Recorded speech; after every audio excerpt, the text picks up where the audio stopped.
5টা 5:45 দিক দিয়া আমার বাড়ির লোক আইসা বলতেছে, কিরে তোর পিছনটা জানালা দরজা খোলা কেন? পাকের ঘরের দরজা খোলা মানে ওখানে আমি শোয়া থেকে আর উঠতে পারতেছি না, উঠি আর পরে যায়, উঠলেই পরে যায় গা।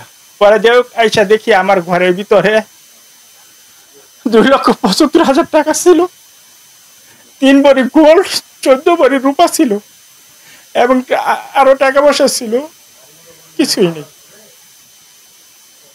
এবং দামি জিনিসপত্র যেগুলো করছি সবগুলা নিয়ে গেছে। আমি সাধারণত ডোনারের মাধ্যমে চলি, ডোনেশনের মাধ্যমে চলি। আবার আমরা ইনকাম সোর্স খুব কম। আমি একটা দোকান করতাম, আমার ওয়াইফের ডান হাত নেই, বাম পায়ের হিপ জয়েন্ট, আমার মেয়ের বয়স 2 বছর 5 মাস চলতেছে। এই বাচ্চাটা দেখার জন্য আমি এখন পর্যন্ত দোকানও করি না, কারণ এই মেয়েটার গোসল করা, বাথরুম করা সম্পূর্ণ করতে হয় আমার। আপনার ঘরে এতগুলো স্বর্ণ বা টাকা রাখার কি কই থেকে পাইলেন? এই 3 ভরি স্বর্ণ আপনি কিভাবে সংগ্রহ করেছেন?